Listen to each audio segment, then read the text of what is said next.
You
might want to mute that.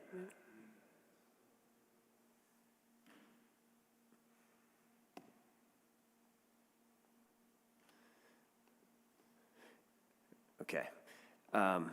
Good evening. It's 5:11. I will call to order the Board of Finance on January 17th. I apologize for getting started a couple minutes late. We'll jump right into the agenda. It would be helpful if Councilor would move the agenda with the removal of 3.04 as is noted on board docs because it needs more work. So moved. Seconded by Councilor McGee. Any discussion about the agenda? All those in favor of the motion, please say aye. Aye. Aye.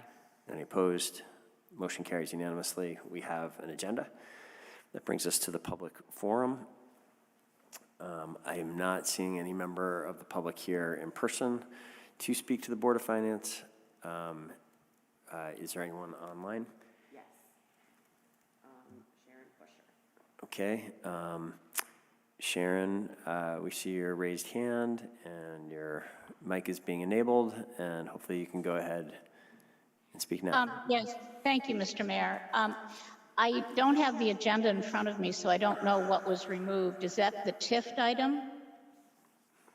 No, it's the reclassification item. Oh, okay. So thank you. So I'm here this evening to, I wanted to speak about the TIF and the monies that will flow from the TIF to the city coffers, and two different separate timelines of $750,000.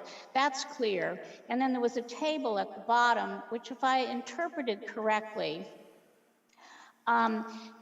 tells me that you have some decisions to make. You can decide for the first $750,000, which becomes available, I think, this year or soon.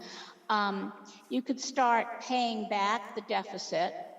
And ultimately, at the end, you would end up with actually having paid it back at the time, by the time that how many years is it? 1, 2, 3, 4, 5, 6, 7, 8, 9.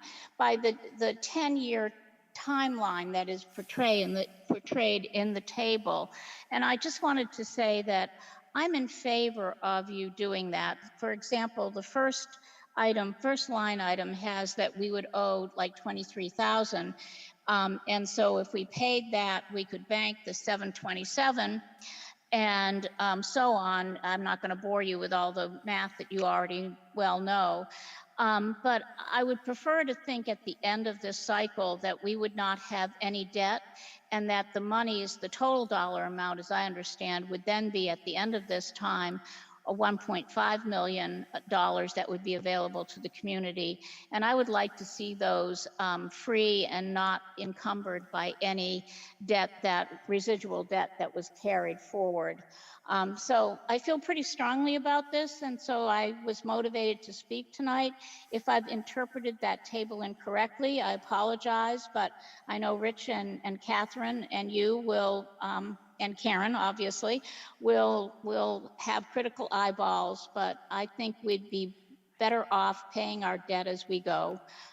So thank you. Thank you, Sharon.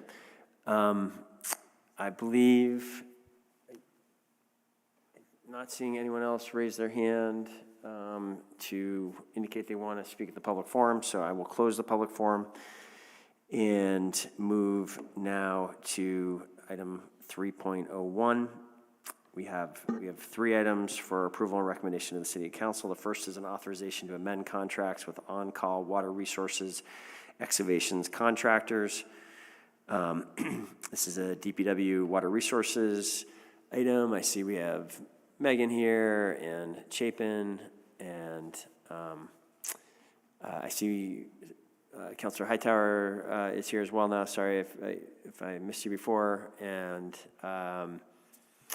who would like to speak to this? Division Director Megan Moyer, take it away. Sure.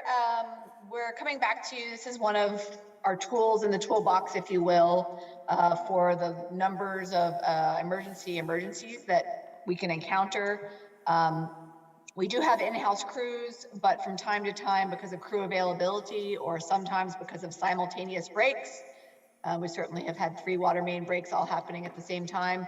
And also because of capability of equipment. Sometimes things are particularly big, particularly gnarly. And so in October 2020, we had brought forward to you this on-call water resources excavation contract. So these are people that we pre-qualify. We set a upper limiting dollar amount on the total amount of work that can be awarded to them. And then as jobs come up, we execute work assignment agreements. We also put in place for each of these contractors a sort of emergency placeholder, which enables us to move quickly and swiftly in the middle of the night without having to do a lot of paperwork and get them started on any particular project.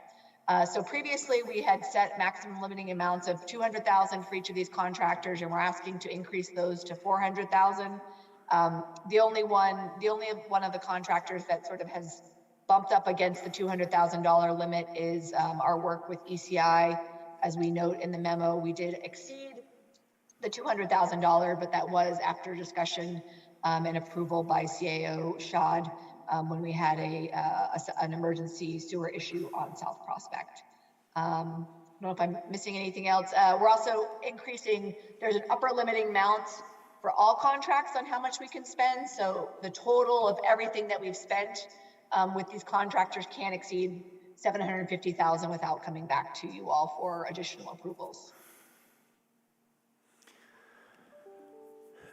Thank you, Megan. How would the board like to proceed? Are we ready for a motion or have further questions?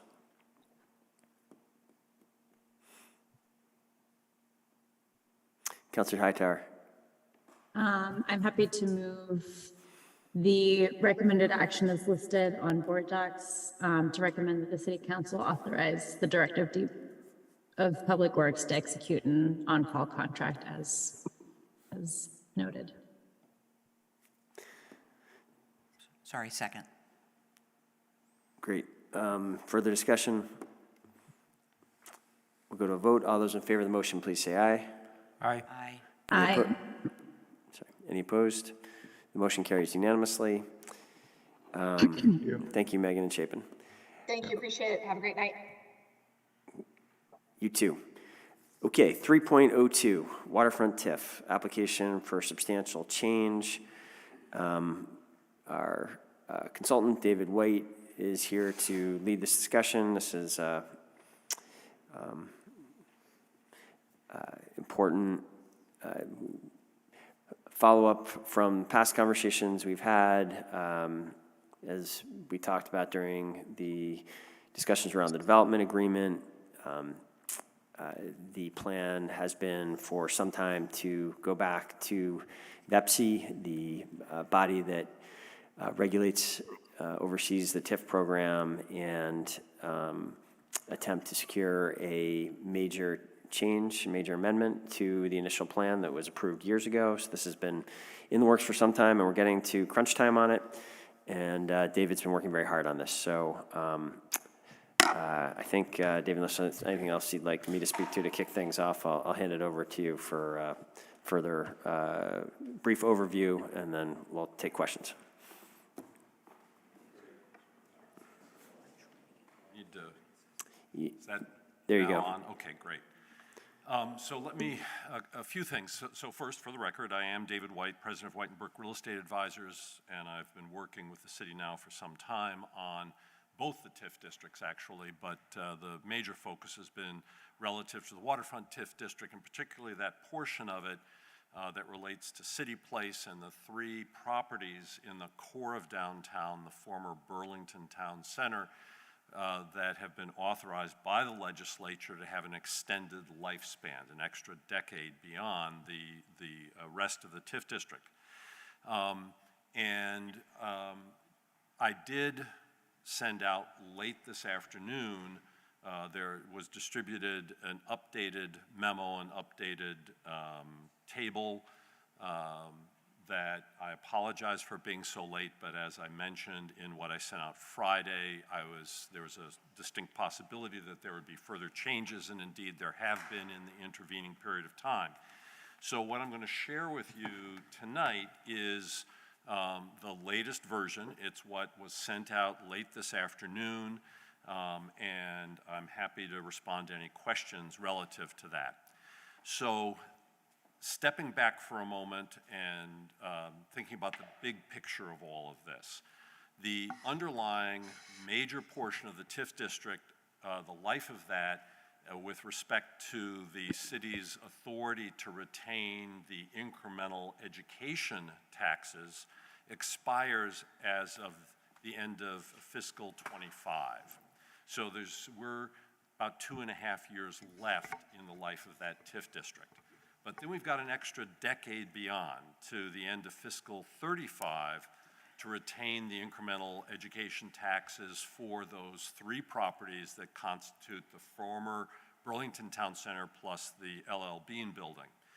And the cash flow I've put together looks at that 12.5-year, actually 13-year period, because I begin with the beginning of FY 23, which we're already partway through. And I take it through the end of FY 36, because even though the TIF district retention period ends in FY 35, there are expenses that following year, particularly the biggest expense being that the state auditor will come back and audit the closing of the TIF district, and there will be not only a charge from the state auditor, but various associated costs for the city to deal with all of that. So I actually carry the cash flow through FY 36. Now, key to all of this with respect to how we move forward are several factors. One of them is that, as I think you're well aware, the city has obtained through the excellent work of now retired Senator Leahy a $12 million earmark for the reconstruction of Cherry Street, all the way from Battery up to South Winooski Avenue, and rebuilding it to the Great Street standards. Now, that requires a $3 million match. So it's a total $15 million budget, $3 million of which the city has to come up with. The second key thing is that the city has applied for what's called a Reconnecting Communities grant. And while we haven't heard a decision on that, we're optimistic that we'll get it. There are some key factors around this grant. One is that it is specifically designed for situations essentially exactly what we have here, which is where prior federal programs, and in this case urban renewal, actually cut off neighborhoods. Well, that's exactly what happened here, and where the proposal is to use funds to reconnect. And so we believe this is dead center for the purpose of that grant. The second key factor why we're hopeful that the city will actually get this funding is because they're also looking for things that are so-called shovel-ready. And certainly this one is. City Place itself is now under construction, so we're hopeful around that. But we haven't heard yet, we don't know for sure. But if that comes, we expect to use about $10 million of that grant toward the reconstruction of Pine and St. Paul Street as well as Bank Street, and that requires an additional approximately $4,150,000. So we're looking for about $7,150,000 of local funds to help match those two grants so that we can leverage those grants to maximize what happens. So that's a key piece of what's going on here. A second key piece is that this thing has gone on long enough for delays that everybody's amply aware of, that the original what are called related costs that were authorized by VEPC and by the City Council and by the voters are no longer sufficient. It just simply, those costs, those dollars have been eaten up over time, and so additional dollars are needed. Now, that doesn't have to go beyond the total approved budget. For a piece of historic context, the total approved budget going back to 2016 was $21,830,000. We're not proposing to go beyond that total budget. In fact, I expect we'll end up under that budget. But within that, there's a subset of what are called related costs. And those are the costs that pay for management and administration of the district and also pay for implementation, things such as the costs of attorneys and my fees, frankly, for negotiating with the developers, for preparing development agreements, for working on financial analyses, all those kinds of related costs that aren't the direct capital costs or design fees for the capital costs. And so part of what we're looking for is approval for an increased budget for those costs, so that the city has enough money authorized, still within that 21 million and change cap, but within that to be able to pay for its costs over the next 13 years till the end of the district, 14 years actually, including the final year I talked about, 2036, to pay its costs to administer and manage the district. So those are a couple of key factors.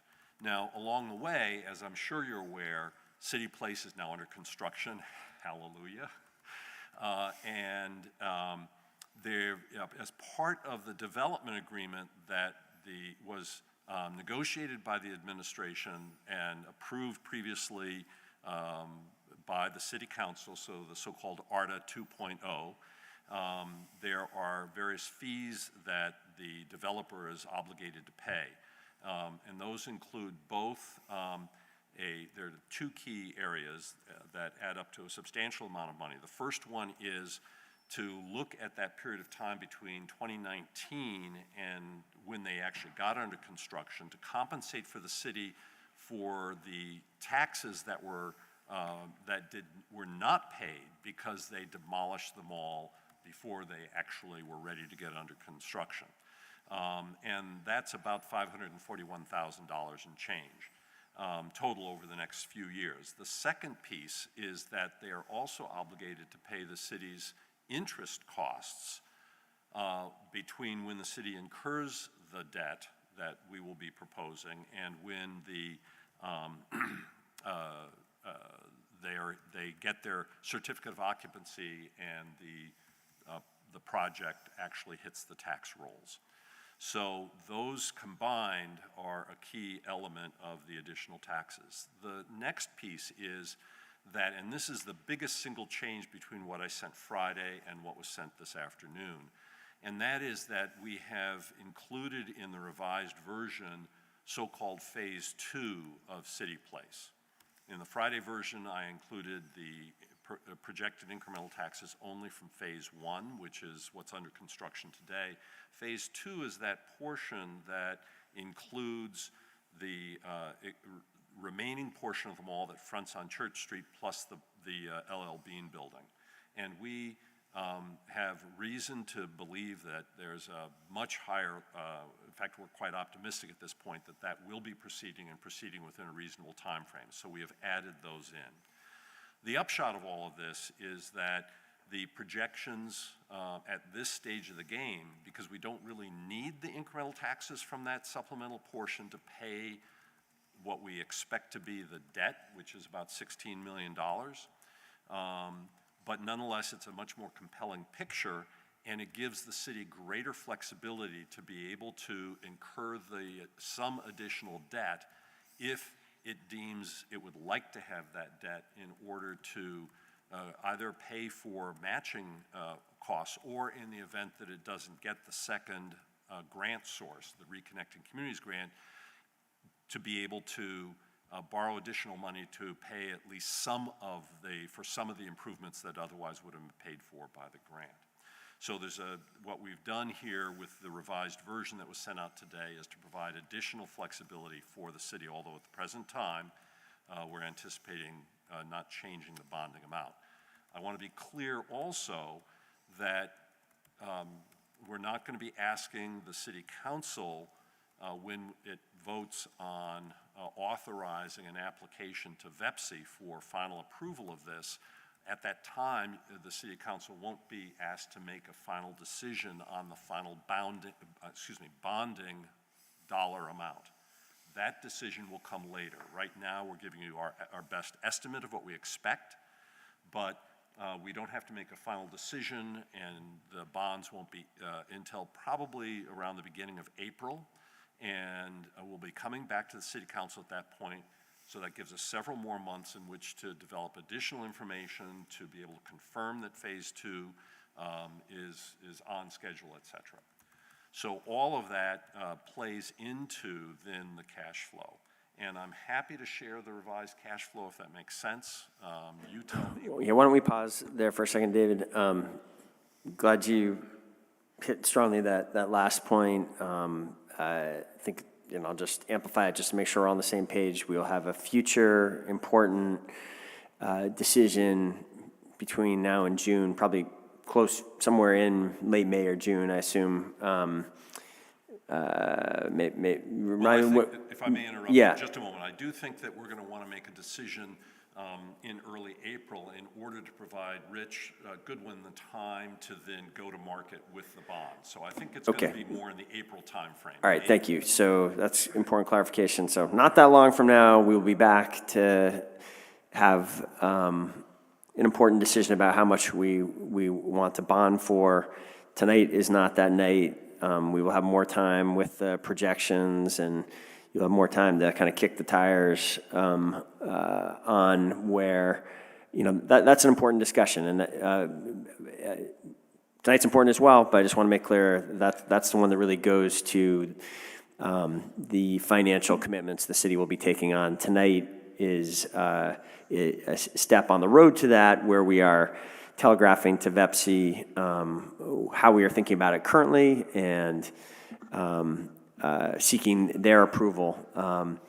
But the system, the way it works is that the actual debt decision will come later. So with that, why don't we pause and see if there are questions from the Board of Finance at this time. Go ahead, Councilor McGee. Thank you, and thanks, David, for the presentation. I didn't get a ton of time to look at the new memo before the meeting tonight. So I was just wondering if you could talk a little bit more about what the difference would have been, including just phase one as opposed to now including phases 1 and 2 for the bonding amount and what the impact would be. Certainly. So if you assume that the bonding will be the 16 million, which is what we're currently projecting will be the bonding amount, then if it is, we do not include phase 2, at the end of the life of the district, I'm currently projecting roughly $1 million surplus. And actually to Sharon Busher's earlier comments, let me just say that the way this spreadsheet is set up is that it does, even in the earlier version, it does pay for itself by the end of the life of the district. There is no remaining debt at the end of the life of the district, and I'm very comfortable with those numbers.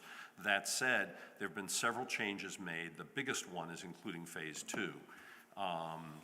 And that the numbers are somewhat better even without phase 2 than what I showed you on Friday. But it's about 1.1, 1.2 million surplus is what we're projecting. Now, under the new version, it's considerably higher because we're including all that revenue from phase 2. It's at about 8.5 million. In either case, I expect it to fully pay for itself. And just to clarify, when there is a surplus, it goes back to the ed fund at its proportion and to the city general fund at its proportion, so it's favorable. One thing I wanted to add, I wasn't able to get here as David started, is just this compressed timeline that we're on because of BEPSI's deadlines, and that we have February 3rd as a submission deadline. So that's why we're with you tonight and at the council for a public hearing this coming Monday, so that we can meet that deadline. If we don't meet that deadline, our chances of meeting other deadlines, unless, I don't think we'd actually be able to make it, actually, so, yeah. And one other minor clarification, which is that the mayor mentioned that this is an application for substantial change, and that's the term that VEPSI uses anytime you come back in to basically update what you're doing. From my perspective, this is not a substantial change. That is, that if you think about it in terms of the real substance of what's going on here, which is we're talking about 3 properties and City Place and its phases and its tax revenue, and we're within the already previously approved maximum amount, which has been approved by the City Council, the voters, and VEPSI previously. So I actually don't see this as substantial.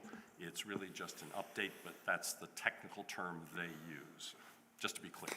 I appreciate that clarification.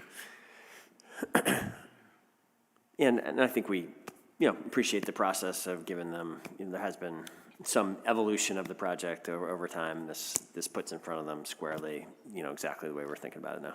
Well, and to be clear, the legislative authorization to issue debt requires us to go back. That is, we need to be able to show to them a not less than a $50 million construction contract. We now have that in hand. In fact, what we have in hand is just a hair below $60 million. Although we fully anticipate the full construction cost will be about $165 million. Not all of that's been actually contracted as yet, but we've met the minimum threshold the legislature established, and then we also have to provide from the developer a construction guarantee. So we have this obligation to go back regardless. Okay, great. Further questions, or are we ready for a motion? There is President no Paul. motion listed here. It says it's communication, discussion, I and see. information.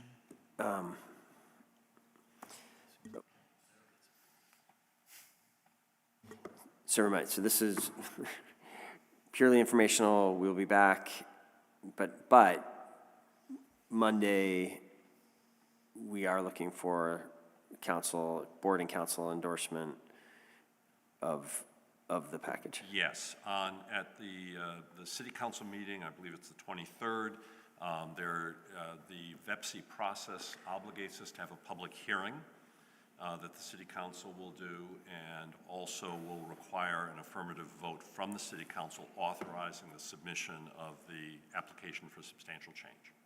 Okay, so the value of this time is if, knowing that that's coming next week, is there anything else that board members are going to be looking for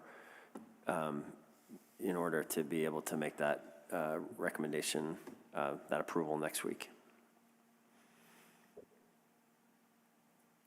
Mayor, Go ahead, Councilor Hightower. sorry, I wasn't sure if you could see me or not without me speaking up. If we have any questions about this, that we want to bring up in anticipation of the next meeting, who do you want us to email? I will handle them, and I will consult with David as we respond. I think is probably the most efficient way to do that. Great, thank you. Okay, great. So, and yes, thank you for that. Very much welcome that, Councilor Hightower. If there are questions between now and next week, let us know through Brian. So if there is no further discussion on 3.02, I'll move to 3.03, which is also a communication and informational item in advance of future action. Catherine, do you want to speak to this? This is the review of the FY22 audit. Yes, thank you. You may have noticed there was a little bit of confusion on an earlier draft of the agenda. We got a little bit ahead of ourselves and had asked for acceptance and approval of the audit. But you might remember from my riveting training last week, you do not yet have all of the documents from all pieces of the audit yet. So it's a little premature to do that. Tonight, we're going to go over our auditor. We'll actually go over our summary of the general fund audit results, and that will be communication only. And in a few weeks, when we have all of those pieces put together, including the audit results from BED and the school, we will come back and ask for action on that item. So this is a process we did last year to make sure you have the information on the general fund as soon as possible and have a chance to ask questions on that. So without any further delay, I will turn it over to our lead auditor, Alina. Thank you, Catherine. Good evening, everyone. I'm Alina Korsek. As Catherine mentioned, I'm here as a lead auditor. I'm a principal in charge of your independent financial statement audit. So I'd like to go over some of those results, and I am gonna share a PowerPoint because I'm not sure if you have it in front of you. So we'll start with objectives for tonight. Objectives is to go through a firm update because there has been a change that was effective January 1st.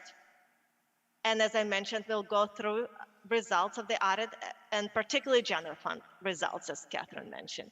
We will also review the management letter, and those all are in draft form as the full audit has not yet been completed, just as Catherine mentioned. So this is a firm update. This was a press release on January 3rd, and it mentioned that Melanson pretty much does not exist anymore. The last day of Melanson was technically December 31st. So effective January 1st, we merged into Markham. I don't want to read about us as you are familiar with us. So I'd like to mention a few things about Markham, the firm we merged into. They are a top-ranked national firm.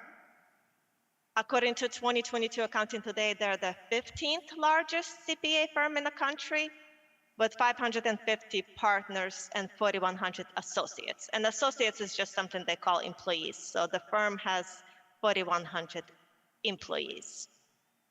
The city of Burlington will continue to be serviced out of our Merrimack, New Hampshire office. That office is now the leading governmental audit office for Markham LLP due to the size of our clients and the number of them. We happen to have them all concentrated here.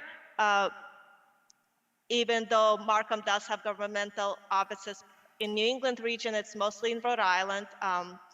And they do have a Boston office, and we'll go into the national footprint on the next slide. They have governmental audits in Florida and other places, but I just want to mention that your office that's going to be servicing you will be the governmental leading audit office for Markham LLP. So this is the national footprint that I mentioned. Nicely, it does have a concentration in Northeast, which is good for us. That's where we are. So we have experience that just expanded in our region, including governmental, as I mentioned. So Merrimack, New Hampshire is now on the map, as you could see. This map also includes our other offices. We had 4 with Melanson. So Ellsworth, Maine, Andover, Massachusetts, Greenfield, Massachusetts, those were Melanson, and all those, the 4 offices is now Markham. So this is now the firm that is servicing you. Now the good news is that we will keep our name until May 31st in order for us to finish all the projects for the last June fiscal year. So there's no substantial disruptions, meaning we still have projects to do for you. After we issue the independent standalone enterprise financial statements, and then we issue the ACFRA, we still have single audits to do, and we do a lot for you. And those are due March 31st, and then the TIF AUP is due April 15th. So we still have projects going on. So the good news is you shouldn't feel too much disruption. We did have a blackout period last week, but we are back running, and everything's going to be issued under Melanson. But starting the next fiscal year is where that's going to change. The name will be Markham. So we are technically Melanson, a Markham company right now, but next year you won't see the name Melanson at all. So that's the footprint. Now we'll go into your general fund, and you also have 4 Excel tabs to go along with that. So, and if I could screen share that as well, or if it's easier, I can just stay in PowerPoint. This is a 10-year history of the general fund unassigned fund balance. You could see it went from negative $2 million in fiscal year 13 to fiscal year 22, 8.6 million. And just a quick mention, because it does look odd at the beginning here, that fiscal stability bond fiscal year 2013 series that matures in 2028 had a balance of 4.8 million at June 30, 22. It was the original amount of 9 million. But I'd like to point out on this slide that you could see the last 6 years, very nice, very consistent, all within $8 to $10 million range. So that, and that's what you like to see is that trend. So that's a nice slide there. And then again, the nice thing about this slide is that your policy has a benchmark. 5 to 15% of operational costs is where you want your unassigned fund balance in general fund, with a target of around 10%. And you can see how nicely you met that. You're right around, you're in the middle, right where you want to be, around your 10% target. So at 11.7% at 6/30/22. And now we're going to go through some budget versus actual highlights. So on your Excel tabs, you have the balance sheet, you have the income statement, second tab. So this is the third tab. So on the slide, it's, we actually not quite at that tab. We are at the first tab, general fund balance sheet tab. We are looking at the classifications of general fund. fund balance. So non-spendable, there is really not much you could do there. That basically is an offset to prepaid expenses on the balance sheet. It's also offset to your inventory and your long-term advances or interfund loans. And then restricted, again, that's and mostly is premium, so you can't just spend premiums for anything. It has to be spent for future either capital or debt service. So that is restricted until you spend it. And in your last tab, the fund balance details tab, you have more detail behind these numbers. Committed, mostly public records. There's a small amount in that category, and the bigger categories are assigned and unassigned. So the detail for those, as I mentioned, are in the last tab, the fund balance details tab in the Excel. Mostly in your assigned, there is $1 million for general liability insurance this year. And you can see how it compares to last year because the tabs in Excel have comparison to the previous year. So that was the same last year. You'll notice, for example, that the health insurance, you assigned 1.5 million last year. This year you assigned 750 million. At the bottom is where you could see the new one. So there's a lot of detail to it. So I'm just pointing out the highlights.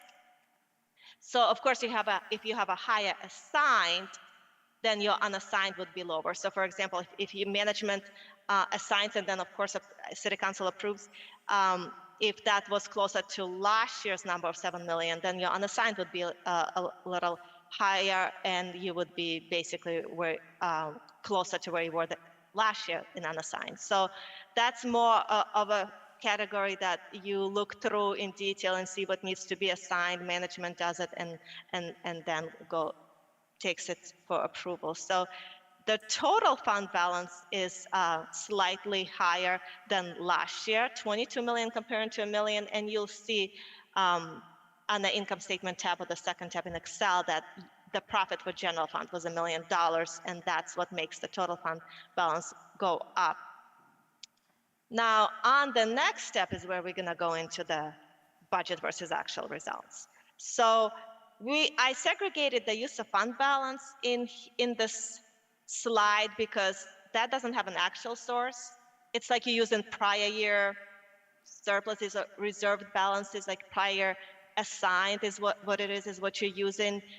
So it doesn't have an actual tab. So you could see that that's the draw on your budgetary results because you're using those assigned numbers from the previous year. So revenues, which on the detailed general fund budget versus actual tab in Excel is everything above the use of fund balance. That is very close to what you budgeted at 599,000. And then if you look at the bottom part, which is expenditures and transfers, the total of those unspent amounts comes to 4.6 million. So which is resulting in $1 million budgetary surplus. Which is also what you have in the income statement because you don't use encumbrance accounting here and have a different numbers on budgetary basis. So with that, we'll go into the next slide. And this is just a recommendation. Budget versus actual is a very complicated schedule and it's a complicated process, and currently your self insurance funds, they roll up in your general fund, so they're included in that budget versus actual.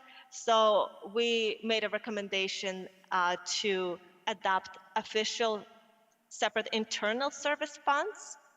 The benefit being is that you won't need to go through all the assigned categories for those and do that separately every year because those will be separate funds and automatically close into the net position of those funds and be used for those purposes in the future. And also the way the budget versus actual nets out, because you have to net out the interfund activity, is you have the participant charges and the claims all netted within that non-departmental category in this general fund budget versus actual, which makes it complicated to see, what it really just dilutes on what the true results are of that category. So we just make a recommendation that you officially establish internal service funds for those. And on the management letter draft, and of course we can't make this management letter final until the audit is final, but we are not going to be making changes to the management letter. The general fund will have immaterial changes.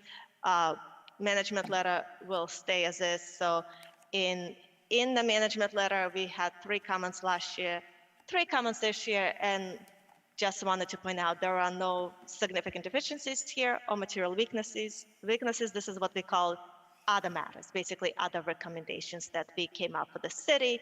The first one is being repeated. This was a really hard year for the city. It was a very challenging year due to substantial staff turnover and reorganization, and it just was a really hard year. So we mentioned in the first comment in the management letter that when we got the general fund trial balance on December 1st, it looked like there was a loss of $7 million. But as you can see now in your income statement and BBA tabs, it's a profit of $1 million. So there were a lot of changes that were made really late. So there were substantial journal entries that were done, and you could see the response there for the city. The second comment, just to point out, there was another significant change that had to be made for that comment, and because of another issue that happened where a late correction had to be made, where the $2 million went into CEDO instead of going into Moran Plan capital project fund. So the third comment, is no longer relevant for prior year. For this year, as mentioned briefly in the first comment, and we mentioned how a lot of these, they're not just issues that stand alone. They affect your main operating fund, your general fund. So they are all tied. So the third issue, particularly here relating to pension, there was as you know, issue happened that affected and needed to have another late entry done because the issue was not resolved until way after year end.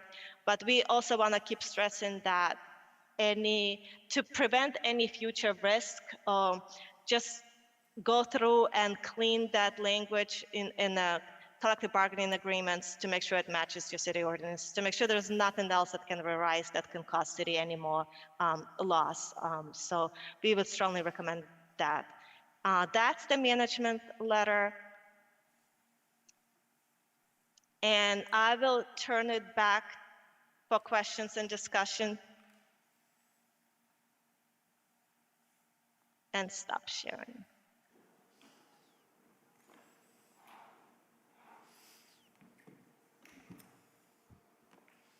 Thank you so much, Alina. Any questions from the board? Yes, President Paul. Thanks. I haven't had a chance to go through the Excel spreadsheet, so I'm not really sure what's there and what isn't there. The only point that I would make is that I think this is improve the general ledger monitoring and posting late journal entries is a prior year comment, but it's not just a prior year comment. I think it's been in the management letter for 4 years, maybe 5. I didn't look that far back, but I did look back 4. So to me, that is something that is, while perhaps not according to the auditor, material deficiency, it is something that must be addressed. And I think it's important to understand that, if they're late journal entries posted by, in this case, the client, meaning the city, are one thing. I think what's more concerning to me, perhaps, is simply that some of the journal entries are being identified through analytical procedures, which means had it not been for that, they would not have been found.